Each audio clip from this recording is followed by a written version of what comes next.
Confronting Ebola, US President Barack Obama announces a major expansion of his country's role in dealing with the virus.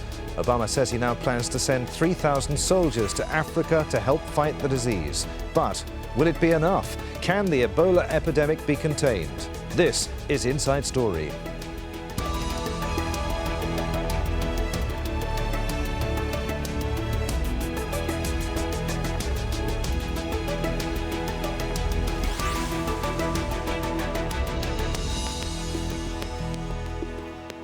Hello, welcome to the program. In Doha, I'm Adrian Finnegan. The world's largest outbreak of Ebola poses a massive challenge to world leaders and health officials. So far, more than 2,400 people have died. And the UN now says that more than $1 billion is needed to fight the spread of the virus. The international response has been criticized as being too slow. But US President Barack Obama now says that he's ready to take the lead in the fight to contain Ebola. Before we start our discussion, Andy Gallagher tells us more.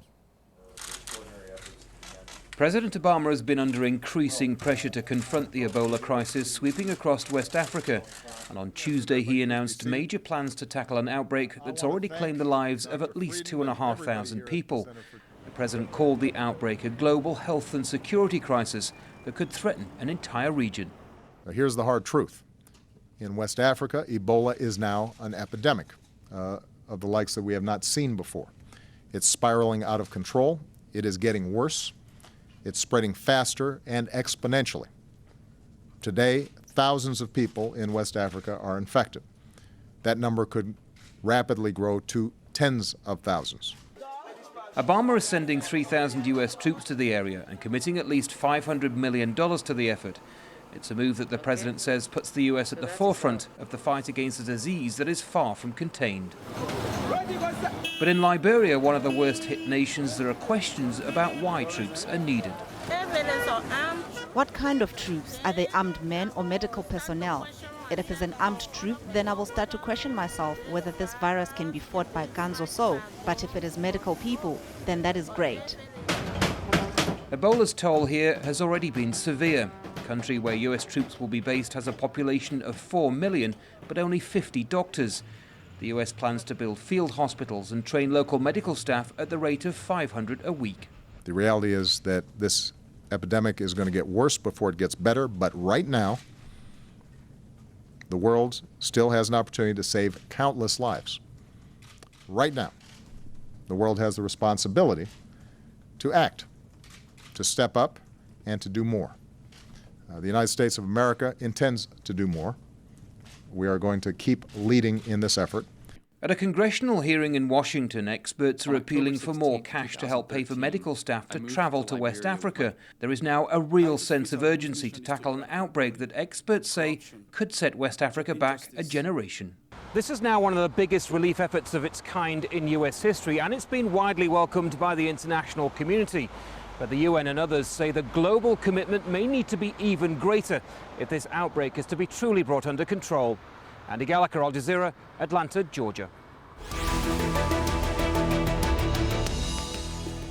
Well, let's bring in our guests for today's discussion. We're joined from London by Anya, public health expert and co-founder of the Nigeria Public Health Network. From Geneva, Amanda McClelland, senior emergency health officer at the International Federation of Red Cross and Red Crescent Societies. And from Brussels, Christopher Stokes, general director at Médecins Sans Frontières.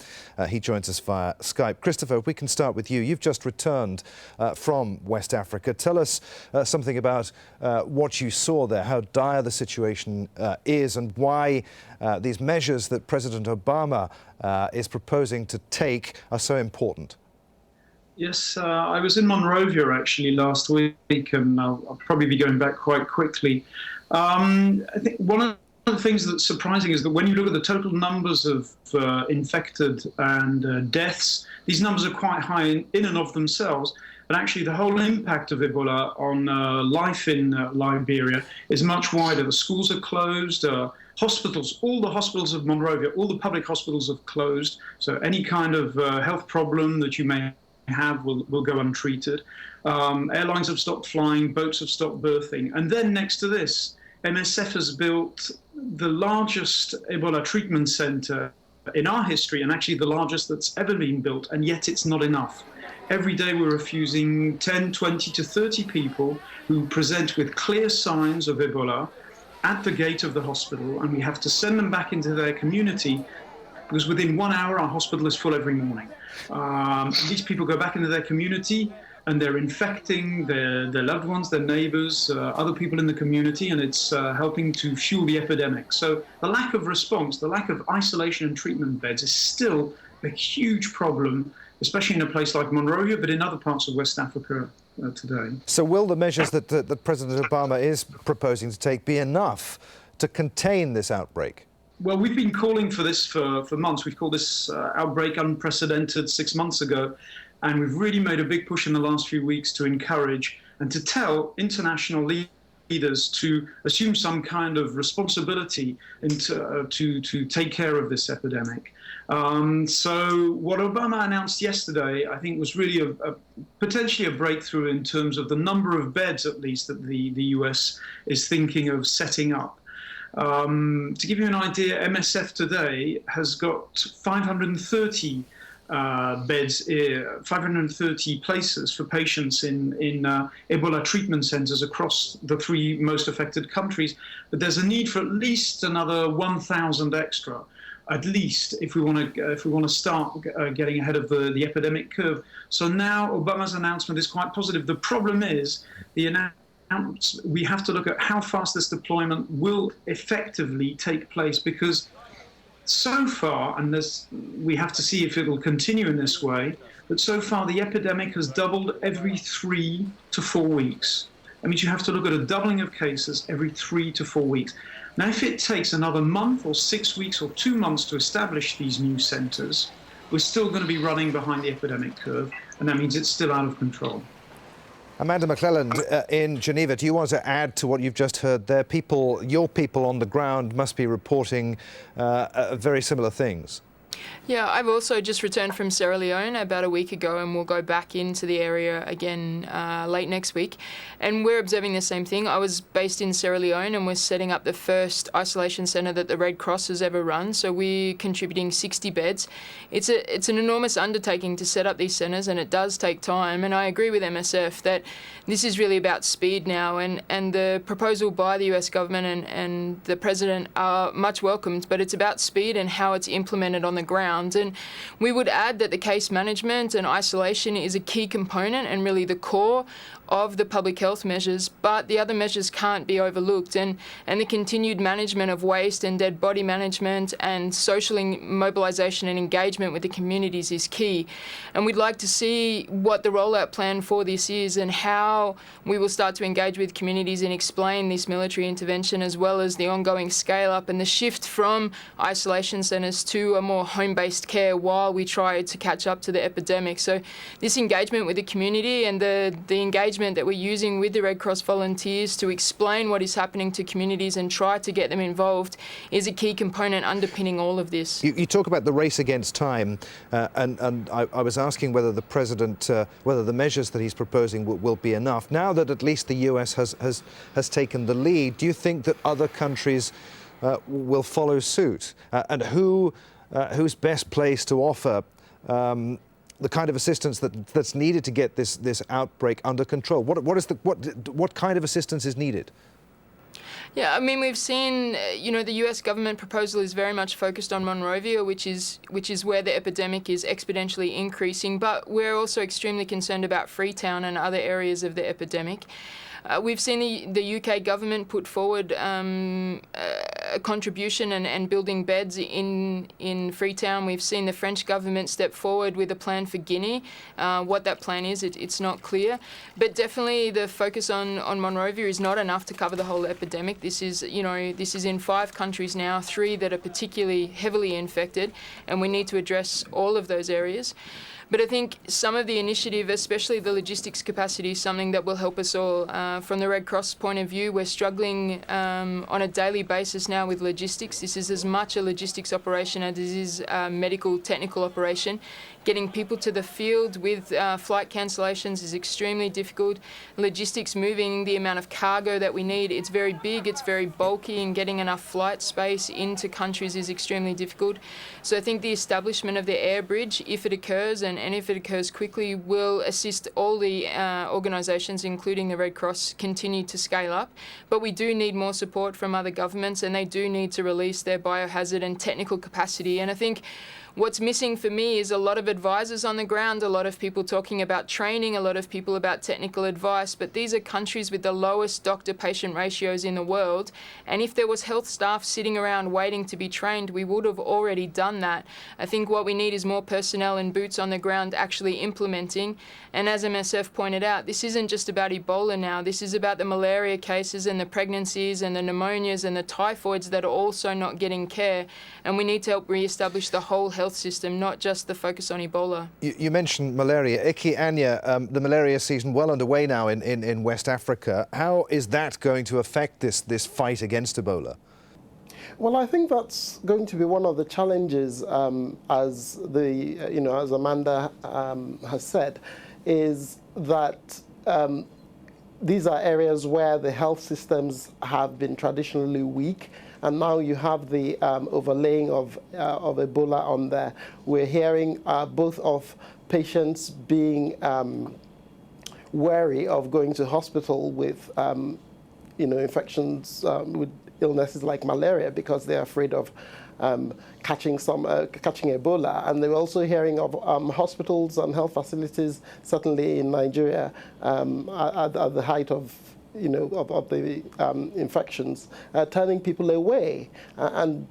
So that's going to put a lot more pressure, and the resources will be needed, both in terms of providing those boots on the ground, as Amanda termed them, but also in terms of providing reassurance, both to health workers and people in the communities that, that they can continue to come and receive health care for their other ailments. KEBBIE, we heard from both Amanda and Christopher about the urgency in all of this. Can this Ebola outbreak be contained, or is it too late? Well, I think there is a window of opportunity that is rapidly closing, as the World Health Organization reminded us yesterday.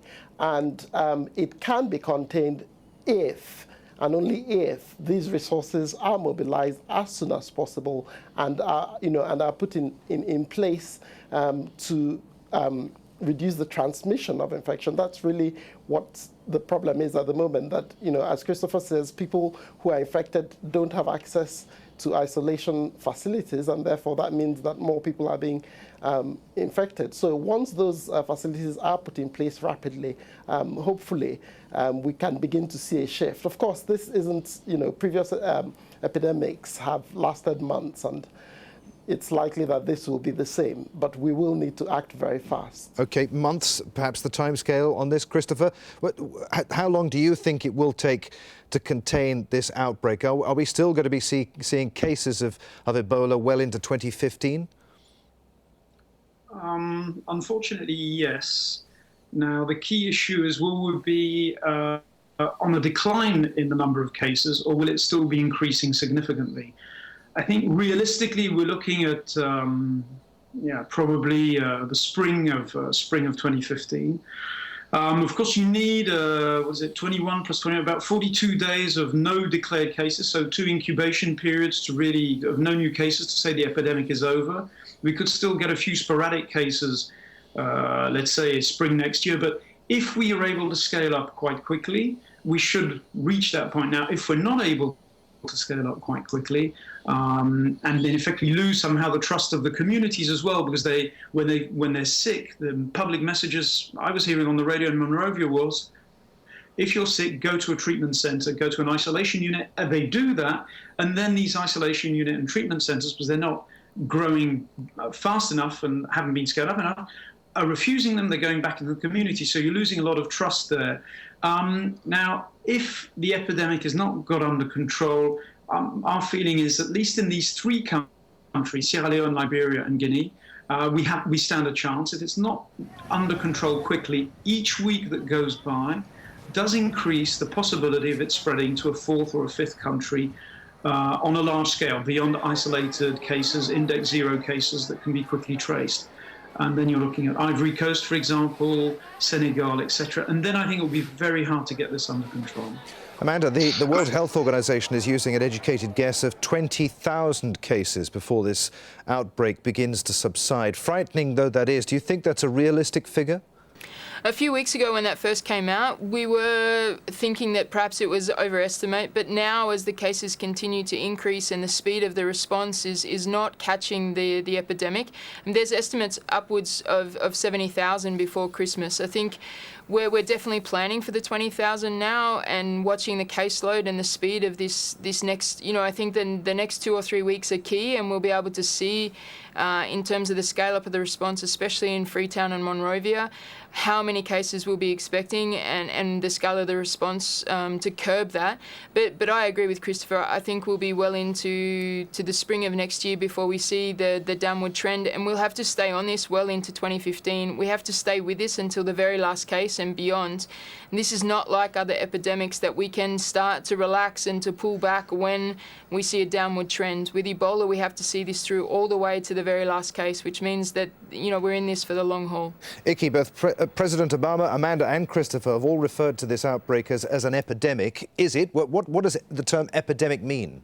Well, an epidemic is when you have an occurrence of cases of an illness more than you would expect for a particular place and time. And certainly that criteria has been met because West Africa, Ebola isn't something that's been seen ever on this scale in that region. So yes, it qualifies as an epidemic. The disease currently, Ikki, only spreads through close personal contact. There are stories in the media, particularly in the West, about the possibility of this strain mutating into a disease that could be spread through the air. How much truth is there to those stories? I mean, I'm not aware of any credible research that suggests that that's likely to happen. I mean, obviously, viruses do mutate, but I don't think that's a key concern. And if we are able to continue to battle this effectively, then that shouldn't be a concern at this time. Christopher, do you agree with that? I was doing some reading today, and I'm no expert, but what I was able to glean from it is that while the number of cases has risen alarmingly in the last few weeks, the death rate appears to have fallen. More people aren't surviving it. The death rate is still high, but there are more survivors. What does that tell us about the nature of the virus? Well, it's quite complicated. There are significant variations. It's true that on average, I think we're looking at around 50%, but you have significant variations region per region. And you also have significant variations over time, because actually what happens is if you have a peak in the epidemic, a lot of people will die in the beginning of that peak, and then those who are going to survive will become convalescent, and then you'll have a bump, if you will, in the epidemiology with people being released out of the centers, and so your numbers can improve. But if the epidemic continues to scale up, one of the issues you're having is that the quality of care, and it's quite basic care. I mean, when you go into one of the MSF centers, I'm even shocked by how low the quality of care we are in a position to provide, because we're so overwhelmed with the numbers. So you have to ration somehow. You don't have enough staff. It's about rehydration, IV lines, pain management, management of the fever, symptomatic management. So you're trying to sustain the body so that the natural antibodies of the body will be able to combat this.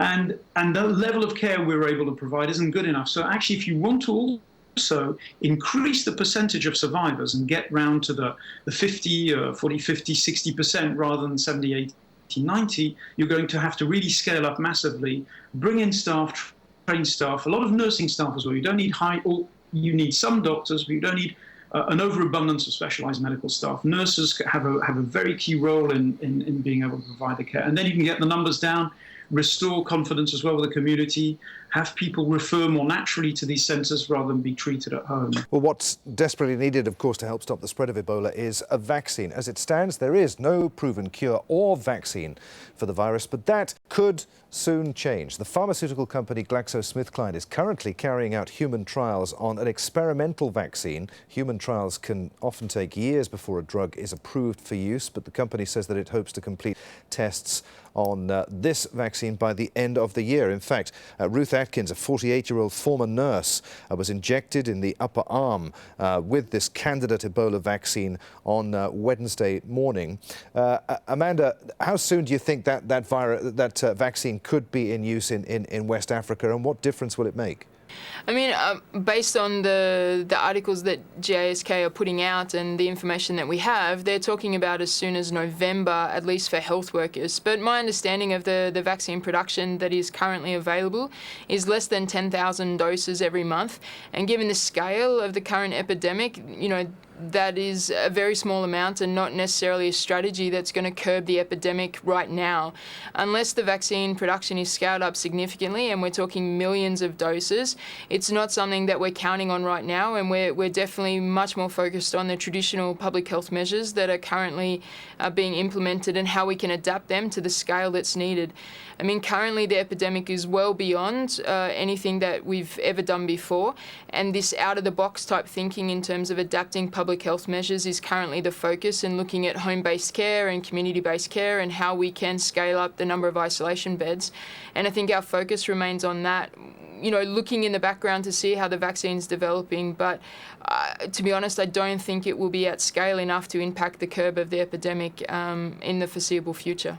OK, so, Ikkie, a vaccine would be extremely useful in the fight, but perhaps it's not the most useful tool, along with all of the measures we've been discussing here. Education is perhaps paramount. To what extent do you think cultural practices and beliefs in West Africa make the virus so hard to contain?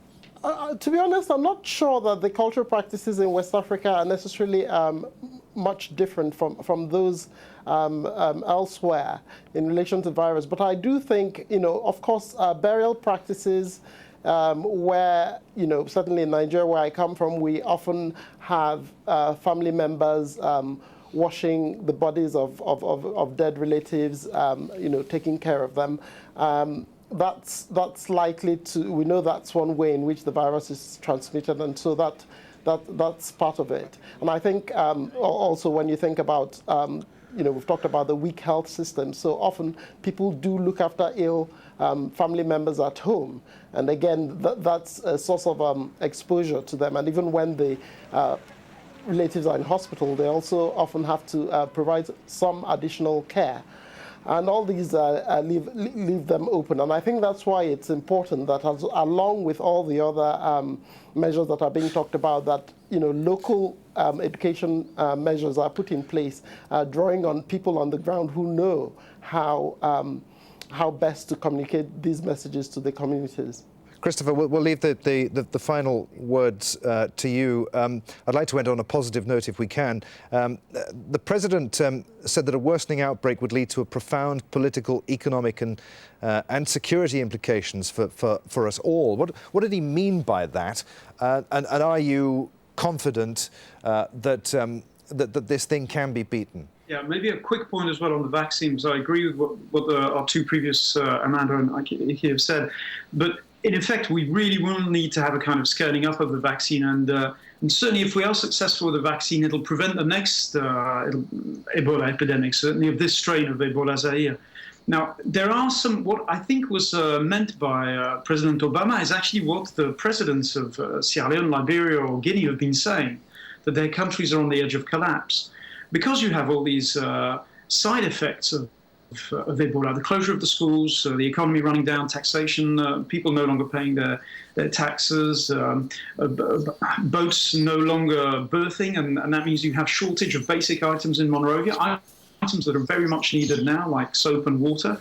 You have a curfew imposed, so you've got a very kind of tense economic situation, and it means that there is a risk of some kind of instability in some of these countries, clearly. So that's why these announcements, at last, even though they're late, will provide some measure of hope to people. There we must end it. Thank you all for being with us on this edition of Inside Story. Ikkie Anya, Amanda McClelland and Christopher Stokes. And thanks to you for watching. Please feel free to add your thoughts to our discussion. You can leave your comments, as always, at facebook.com/AJ Inside Story, or you can tweet us. Look for AJ Inside Story on Twitter. In Doha, I'm Adrian Finnegan. I'll see you again. Bye for now.